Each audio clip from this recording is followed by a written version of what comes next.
शांत रहेंगे। और यहाँ पर आए हुए सभी बड़े बुजुर्ग और मेरे छोटे बड़े भाई, छोटे भाई और बहन, आज इस देश का अगर मेरे नज़र में देखा जाए तो ऐसा मैं इसलिए नहीं कह रहा हूँ क्योंकि मैं ओबीसी वर्ग से हूँ या फिर मूल निवासी समाज से हूँ, तो इसलिए कह रहा हूँ कि आज देश का सबसे महत्वपूर्ण पर्व है, महत्वपूर्ण दिन है।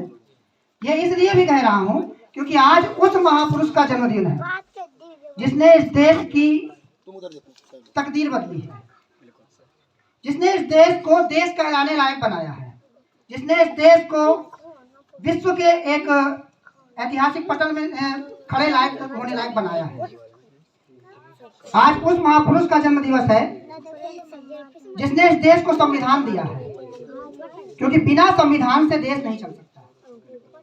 और ऐसा मैं नहीं कह सकता हूं कि केवल इनका ही सहयोग है, इनके ही कारण से संविधान बना है, क्योंकि भले ही आज बाबा साहब का जन्म दिवस है, लेकिन ऐसा नहीं कह सकते हैं कि संविधान बनने में और देश की आज़ादी में अन्य लोगों का, अन्य महापुरुषों का नहीं योगदान रहा है।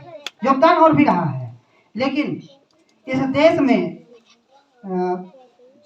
एक महापुरुष, एक महामानव ने जन्म लिया, महामानव गौतम बुद्ध ने, और उन्होंने एक संदेश दिया कि चलत भिक्खवे चार कम, बहुजन हिताय बहुजन सुखाय ताम हिताय लोकानुकंपाय आदि कल्याण मध्य कल्याण अंत कल्याण। इसका अर्थ है कि ऐसे वैसे ये संदेश तो भिक्षुओं के लिए था जो समाज में जा करके समाज में फैली कुरीतियों और अपने ज्ञान से समाज के लोगों में एक नई दिशा दें, ताकि वो अंधविश्वास, कुरीतियों और शिक्षा से जो दूर हो गए थे उनसे दोबारा से उस कड़ी में लौट आए। लेकिन इस संदेश में एक और चीज छुपी हुई थी कि इसके पहले एक सिस्टम चलता था कि जिसके हाथ में सत्ता होती थी, जिसके हाथ में शासन होता था, वो अपने अनुसार नियम कानून बनाते थे। इस संदेश में एक अहम बात छुपी हुई थी कि वो कोई कानून, वो कोई शासन, वो कोई आदेश समाज या देश के लिए हितकर नहीं हो सकता है जो बहुत लोगों के लिए, बहुजन लोगों के लिए हितकारी ना हो। तो संविधान जब बना तो बहुत सारे लोग अलग अलग मत के लोग वहां पर थे, जिसमें से लोगों ने अपने अपने हिसाब से, अपने अपने विचार से, अपने अपने ज्ञान से तर्क दिए। लेकिन एक ऐसे शख्स थे जिनकी आज जन्म जयंती, जन्म दिवस है, जिन्होंने देश के बहुजन समाज के, बहुजन में मैं ये नहीं कह रहा हूँ केवल ओबीसी, एससी, एसटी या माइनॉरिटी के, बहुजन का अर्थ देश में रह रहे ज्यादा से ज्यादा लोगों का भला। अब उसमें एक चीज होता है कि कुछ लोगों का पहले से ही ऑलरेडी भला हो चुका है, वो इतना भला हो चुका है कि वो दूसरे का भला देखना ही नहीं चाहते। तो उन लोगों का भला करने की अपेक्षा ये है कि पहले उन लोगों को उस श्रेणी में लाया जाए जो उस श्रेणी में आकर के कम से कम बराबरी कर सके। उन्होंने ये नहीं कहा, उन्होंने ये नहीं लिखा कि इनको एकदम से आसमान में बैठा दिया जाए। उन्होंने ये चाहा कि इनको उस श्रेणी में लाया जाए कि जहां आकर के, जिस स्थान में आकर के, जिस स्थान में पहुंच करके ये बराबर हो सके। और जब बराबर हो जाएंगे तो एक बराबर की दौड़ शुरू होगी। और जब तक जिस देश के, जिस समाज पे सभी लोग बराबर नहीं हो पाएंगे, उस समाज, उस देश का कभी विकास नहीं हो सकता है। तो दोस्तों,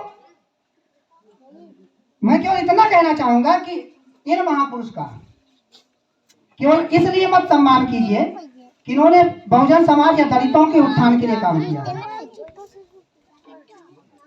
इन्होंने विश्व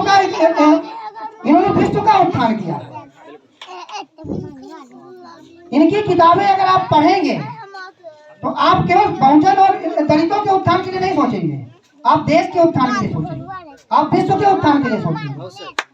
आप अगर बाबा साहब बस नहीं, आप ज्योतिबा फुले को पढ़ेंगे, आप महामानव गौतम बुद्ध को पढ़ेंगे, तो आप केवल अपने समाज के लिए नहीं सोचेंगे, आप विश्व के उत्थान के लिए सोचेंगे।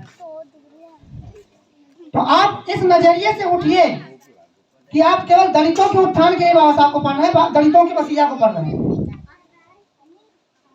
अगर ये आपका अनुभव, इस चीज को अगर आप पढ़ेंगे तो इस चीज को अनुभव करेंगे, जिन्होंने पढ़ा है वो चीज अनुभव कर रहे हैं। यदि बहुजन समाज के लोग पढ़ करके आगे आएंगे तो वो केवल बहुजन समाज के लिए, उत्थान के लिए नहीं काम करते हैं।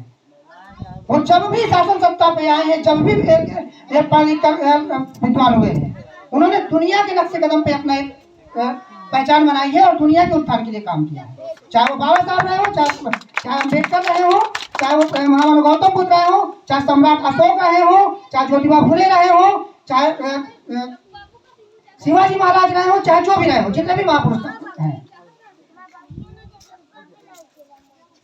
तो सबसे पहले तो मेरी यही बात रही। दूसरी सबसे बड़ी बात यह है कि बाबा साहब भीमराव अम्बेडकर जी ने एक और संदेश दिया था, जो आज के जन्म दिवस, जन्म शताब्दी पर सबसे पहले जरूर समझना, क्योंकि यहाँ पर ज़्यादातर काफ़ी बच्चे हैं और बच्चों के गार्जियन भी हैं, और जो जिन बच्चों के गार्जियन नहीं होंगे उनके बच्चे भी कहीं पढ़ रहे हैं, तो ये सबके लिए उपयोगी है। बाबा साहब ने एक संदेश दिया हुआ था कि शिक्षा वो शेरनी का दूध है, शिक्षा वो शेरनी का दूध है जो इसको पिएगा वो दहाड़ेगा नहीं तो गुर्राएगा जरूर। इसका बहुत बड़ा अर्थ है। हो सकता है बहुत सारे लोगों ने इस संदेश को पढ़ा होगा, कहीं किताबों में लिखा देखा होगा, दीवारों में लिखा देखा होगा, कहीं हो सकता है बाबा साहब के तस्वीर के नीचे लिखा पढ़ा होगा, लेकिन अगर इसका वास्तव में अर्थ समझे होते तो आज ये स्थिति ना हो।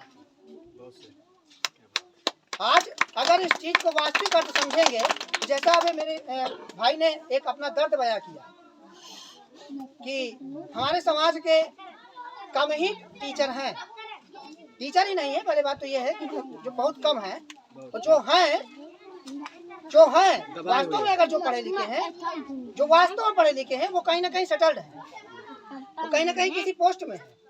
तो पहली बात तो ये अच्छी बात है कि वो किसी पोस्ट में है।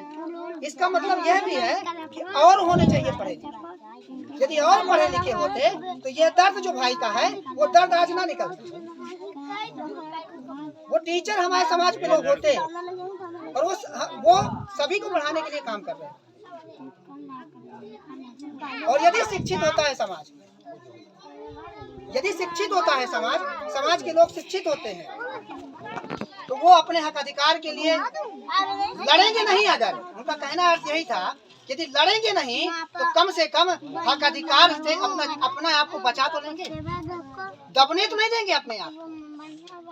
यहाँ बात लड़ने की तो बात ही नहीं हो रही, यहाँ तो अभी दबाया जा रहा है। यहाँ तो हक अधिकार जा रहे हैं, जितने दे करके गए हैं, जितना संविधान में लिख करके आए हैं, यहाँ देना लेना तो अलग बात है। यहाँ तो पहली बात तो जानकारी ही नहीं है लोगों को। जब जानकारी होगी इसके बाद उसके लेने की बात होगी, तब उसके बाद उसको छीनने से बचाने की बात होगी। तो सबसे पहले अगर एक बात को समझने की जरूरत है कि समाज में शिक्षित वर्ग होना जरूरी है, और शिक्षित वो वाली बात नहीं शिक्षा की कि शिक्षित बनो शिक्षित बनो शिक्षित बनो, बस हो गया, नारा लग गया और शिक्षित में गए, किताबें काका आगा पढ़ लिए, इसके बाद पता ही नहीं कि उसमें लिखा क्या, उसको समझना क्या। वास्तव में वो शिक्षा का क्या अर्थ है कि अपने हक अधिकार को जानना। और हक अधिकार बस नहीं है, हर एक वो बात जो आप पढ़ रहे हैं उसको समझना। पढ़ना तो जानते हैं लेकिन समझना नहीं जानते हैं। यदि आप जिस दिन जो लिखा हुआ उसको समझना जानते हैं तो आप वास्तव में शिक्षित होंगे। बच्चों शांत हो जाओ बेटा। ये केवल केवल बच्चों की बात नहीं है। शिक्षा को हम लोग क्या समझते हैं, कुछ बच्चों के लिए भी बता दीजिए ना, तो बच्चे भी सुने, परिचयात है सब। हाँ जरूरी है, तो बात खत्म करते हुए फिर इसके बाद बच्चों पे ही आएंगे। जरूरी बात आपने कह दिया। तो बात ये केवल बच्चों की तक नहीं सीमित है। शिक्षा को हम ये समझते हैं कि एक क्या हो गया कि हमने इंटर कर लिया, ग्रेजुएशन कर लिया, अब क्या करना है, अब पढ़ने से कोई मतलब तो है नहीं। ये साधारण बात है। ग्रेजुएशन हो गया, अब इसके बाद पढ़ने से क्या मतलब है। एमए करना है, अगर टीचर लाइन में जाना है तो मास्टर कर लो, नहीं जाना है तो कोई बात नहीं, अपना काम धंधा करो। असल में अगर मानेंगे तो ग्रेजुएशन के बाद अच्छी पढ़ाई शुरू होती है। ग्रेजुएशन होने के बाद आपकी उम्र हो जाती है कितनी, 12, 3, 15, 5, 20 साल के आसपास। और 20 साल के बाद वास्तव में अगर देखा जाए तो 20-21 के बाद आपके अकल के दांत आना शुरू होते हैं। इसको आप जानते होंगे, अकल के दांत आना आते हैं।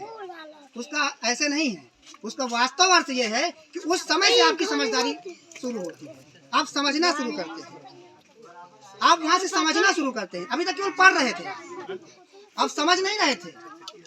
आप जब इस स्टेज में पहुंचते हैं तब आप वास्तव में उस चीज को समझना शुरू करते हैं, ये मेरे हित का है, ये समाज के हित का है, ये मेरे बच्चों के हित का है। इसके पहले केवल आप इसलिए पढ़ रहे होते हैं कि इतने नंबर आना है, ये नौकरी पाना है, ये व्यवसाय करना है, बस हो गया। वास्तव में अगर बाबा साहब और या भी किसी भी महापुरुष को पढ़ना है तो पढ़ना चाहिए दर्शन शास्त्र। कितने लोग जानते हैं यहाँ पे दर्शन शास्त्र? कितने लोग जानते हैं भाषा शास्त्र? तो पहले इतना तो पहले जान लो, कितने लोग जानते हैं दर्शन शास्त्र को? किसी ने जाना है दर्शन शास्त्र? यहाँ पे कोई बैठा हुआ बता सकता है दर्शन शास्त्र के बारे में?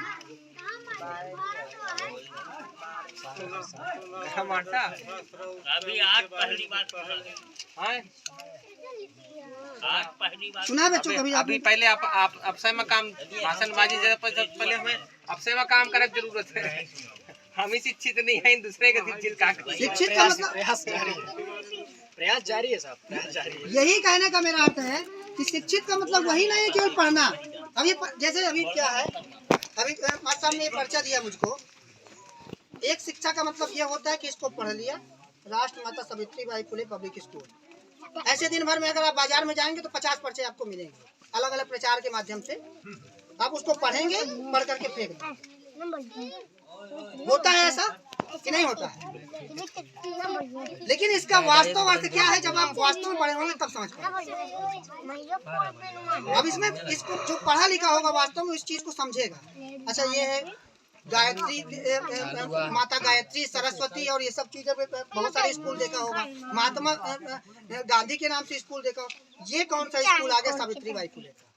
जो पढ़ा होगा उसको जानने का प्रयास करेगा। ये सावित्रीबाई फुले का है। अगर उसे नहीं पता होगा तो वो जानने की कोशिश करेगा। आज के समय में तो बहुत अच्छा साधन है, मोबाइल में निकालो, जो लिखा है डालो, दुनिया भर का इतिहास आ गया। लेकिन है क्या कि मोबाइल में दिन भर क्या चलता है? टिकटॉक और क्या कहा जाता है, वो क्या कहा जाता है, दुनिया भर के रील, जिनमें दुनिया भर की चीजें चलती हैं। उससे अलावा कुछ देखने के लिए टाइम नहीं। यहाँ पर जितने भी लोग होंगे सबके पास लगभग स्मार्टफोन होगा। लेकिन सच में बताइए, अभी भाई लोग आप लोगों से पूछ रहा हूँ, आप लोग जितने लोग हैं, आप लोग बताइए अभी तक कितना समय आप लोगों ने सोचा है कि इनके बारे में मोबाइल सर्च किया है? कभी सर्च किया मोबाइल में? जैसे कभी कितने कार्यक्रम राजेश भाई लगाते रहते हैं, स्कूल भी राष्ट्रमाता सावित्रीबाई फुले के नाम से, कभी मोबाइल में सर्च किया है? हो सकता है आपको जानकारी नहीं हो, अलग बात है। ये अलग बात है कि आपको जानकारी नहीं है, हो सकता है आपने नहीं पढ़ा। मैंने भी हो सकता नहीं पढ़ा रहा होगा। लेकिन मोबाइल एक ऐसा अभी साधन है कि अभी आप मोबाइल में सर्च करें, अब तो सर्च करने की जरूरत नहीं होता, बोल दो तो आ जाता है। लेकिन वास्तव में बात यह है कि आप जानना नहीं चाहते, जानने का जिज्ञासा ही नहीं। शिक्षा का ये है वास्तव कि आप जानने की जिज्ञासा रखें, आप जो लिखा हुआ है उसको समझने की जिज्ञासा रखें। आपके लिए हितकर क्या है, आपके लिए अच्छा क्या है, आपके लिए बुरा क्या है, ये जानो। अगर इस चीज को आपने समझ लिया, ये मान लीजिए एक कदम जो बाबा साहब ने कहा था कि शिक्षित बनो, संगठित बनो, संघर्ष करो, तो पहला कदम आप पूरा करेंगे। बच्चों, अगर मजा ना आ रहा हो तो घर चले जाओ, लेकिन शोर मचाएं वो कहानी सुना जाना है घर जाना है कि बैठना है, ये बताओ। कैसे बताओ?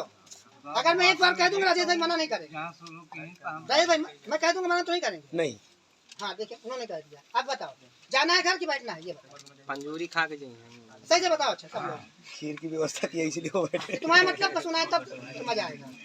चलो ठीक है, आपके लिए मतलब के लिए, बच्चों के मतलब कहानी सुना दीजिए। हाँ, भीम बोझ को जो है खिला के देंगे। चल रहे अजय भैया थोड़ा सा। हाँ 60 में बंदे जी के एक बात सुना कर अध्यक्षता है। आप लोग स्कूल जाते हैं? क्यों जाते हैं? पढ़ के क्या करना है? कोई एक लोग हाथ उठाओ जिसको पता पढ़ के बाद क्या करना? लड़का तेज रहा नहीं पहाड़ा क्या करेंगे? पहाड़ा वाला समय चला गया। सगले हाथ डाउन पता उधर साइड में कोई है कोई बच्चा बता दे पढ़ने के बाद क्या करना? करंट चल रहा है इनका हिसाब उधर देखा आपका पश्चिम साइड में नहीं पता बता पूरा एरिया जो चीज हम पढ़ते हैं उसके बाद हम उसका प्रयोग करते हैं। जैसे कि हम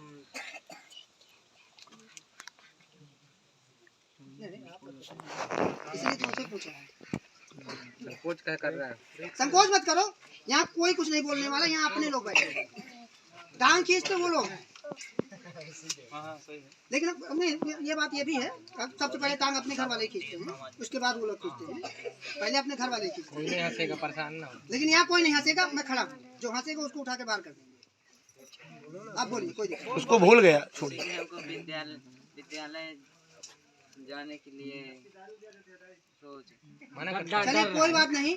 सबसे पहले भैया के लिए ताली बजाओ कि सबसे पहले उन्होंने खड़े होकर बोलने का बात इस बात की नहीं है कि आप क्या सही बोल रहे हैं गलत बोल रहे हैं। सबसे पहले इस बात का कि आपको पहले खड़ा होना पड़ेगा। कुछ बोलने के लिए सबसे पहले क्या करना होगा? बढ़ जाओ। फिर इसके बाद बोलना होगा ना। तो सबसे पहले क्या होगा? बोलने खड़े होने का साहस। तो सबसे पहले तो यही है कि पढ़ लिख कर क्या करेंगे कि अगर हमारे साथ कुछ गलत होगा आवाज उठाएंगे, बोले। तो आपको एक कहानी सुना देता हूँ कि आप लोग स्कूल आ रहे हैं तो आज जिनकी जन्म जयंती, किसकी आप आज जन्म दिवस है? कौन है बाबा साहब? पूरा नाम क्या है? पूरा नाम क्या है बाबा साहब? बाजी से व्यक्तित्व निर्माण होता है, व्यक्ति का जो है चेहरा चमकाता है। वो कहानी राजेश भाई, मैं आपकी यहाँ पे टांग इसलिए खींच रहा हूँ क्योंकि क्या हेलो, क्या नाम है बाबा साहब का? खड़े होके बोल। एक बच्चे से नहीं काम होगा ना। यहाँ 2-3 ही बच्चे आए हमारे विद्यालय, बाकी कौन है? बाकी सब यहीं के हैं लोग। नहीं जो स्कूल पहने हुए हैं। नहीं तो यहीं के हैं। रुको, अब स्कूल के ये बच्चे जरूरी है कि हर घर में पता होना जरूरी है। अब जैसे जो यहाँ पे आए हैं उनको सबसे पहले जाना। मैं देखिए मैं नहीं कह रहा हूँ, मैं इसलिए कह रहा हूँ ये हो सकता है अगली बार सुधार कर लेंगे। मैं ये कह रहा हूँ। क्या नाम इसका? अच्छी बात है। ए बेटा बाबा साहब भीमराव खड़े हो, अम्बेडकर बताओ। का पूरा नाम क्या नाम है? खड़े हो, बोल। खड़े हो जल्दी बोलो ना, इससे पूछिए। किनका जन्म दिवस है आज? क्या नाम है इनका पूरा? बाबा साहब भीमराव अम्बेडकर। भीमराव रामजी अम्बेडकर। तो आज इनका जन्मदिन है, तो इनके बारे में एक कहानी सुना देता हूँ, ठीक है? सरकारी स्कूल के बच्चा बैठे। एक बार क्या हुआ था कि ये स्कूल जाते थे, तो उस समय क्या होता था कि उस समय सबको पढ़ने नहीं दिया जाता, ठीक है? किनको पढ़ने दिया जाता था? जो बड़े बड़े घर हैं, जिनके ज़्यादा ज़्यादा ज़मीनें हैं, जो बड़े बड़े ऊंची जाति के हैं, उनको स्कूल में पढ़ने दिया जाता था। जो छोटी जाति के लोग हैं उनको स्कूल नहीं आना जाता, ठीक? तो इनके पिताजी क्या थे? इनके पिताजी क्या थे? अंग्रेजों के यहाँ नौकरी करते, सूबेदार। क्या थे? सूबेदार। क्या थे? सूबेदार। तो उन्होंने सोचा कि मैं भी अपने बच्चे को पढ़ाऊंगा। उन्होंने जा करके स्कूल में पता किया। जब पता किया तो जब पता चला कि ये क्या है, ये तो नीचे जात के हैं, तो कहा हम नहीं पढ़ाएंगे। फिर क्या हुआ कि इनको एक अंग्रेजी जो इंग्लिश मीडियम वाले स्कूल होते हैं ना, इंग्लिश मीडियम वाले स्कूल में एक ने क्या किया कि ठीक है हम पढ़ाएंगे। तो इनको क्या किया, पढ़ाने के लिए बुलाया। हाँ मजा नहीं आ रहा क्या? अब मैं कहानी सुना रहा हूँ तो कहानी भी नहीं मजा आ रही तुम लोग को। कहानी पूछूंगा बाद में। तो क्या हुआ कि इनको तब भी पढ़ने के लिए जब एडमिशन मिल गया तो फिर क्या किया था, इनको कक्षा के बाहर बैठाया जाता। कहाँ? कक्षा के बाहर। क्यों?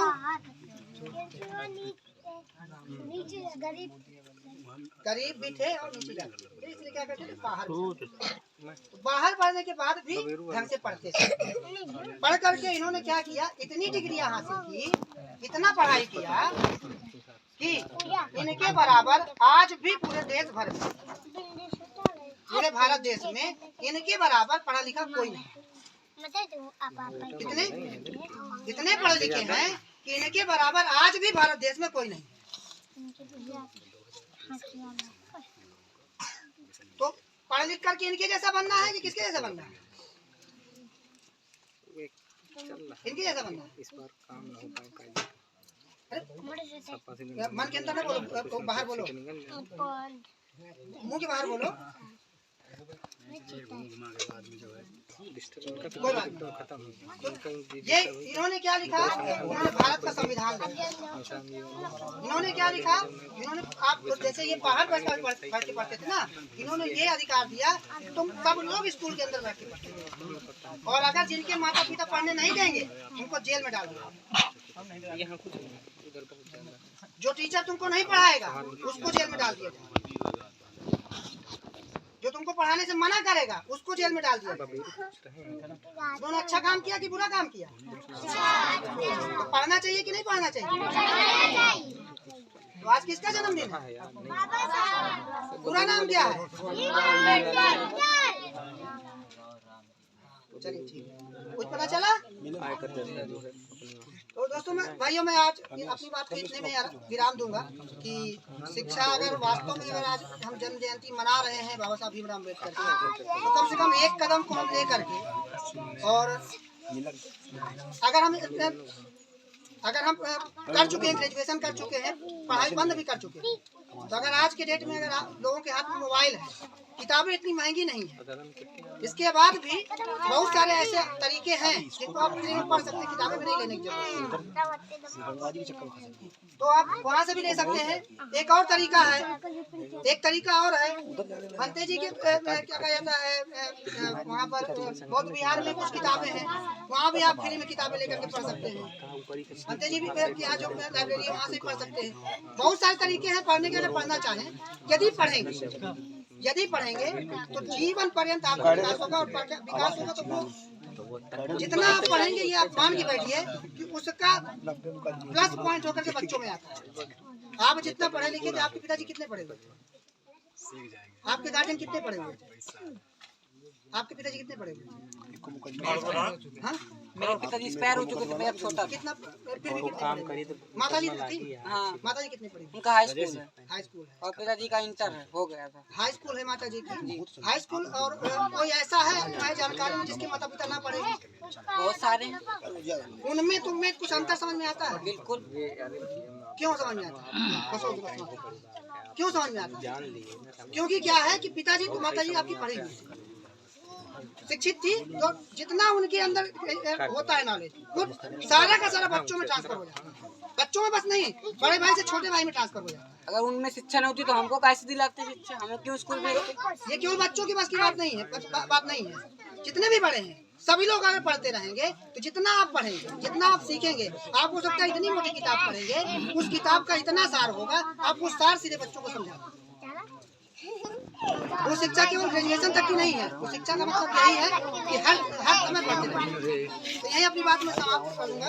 और आपके ही गांव में माता सावित्रीबाई फुले की शुरुआत हुई है, छोटी सी शुरुआत है, इतनी ज्यादा फीस नहीं है इसकी, लेकिन ये है कि महापुरुषों के उद्देश्य के तहत ये शिक्षा मिल रही है।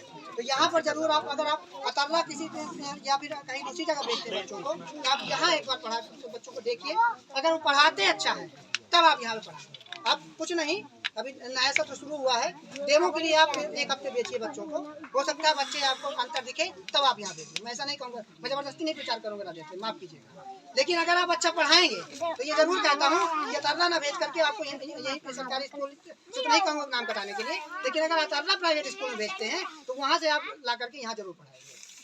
धन्यवाद। मैं अपनी बात पे विराम जो एक बात और, जो साथी हमारे विद्यालय में पढ़ाना चाहता है, या महिला या पुरुष, वो आप तो कह सकते हैं। अच्छा, चलो मैं आपका कहना उचित रहेगा, मेरा कहना उचित नहीं बनेगा। तो यही अपनी बात को विराम दूंगा। सभी साथियों को क्रांतिकारी जय भीम, धन्यवाद।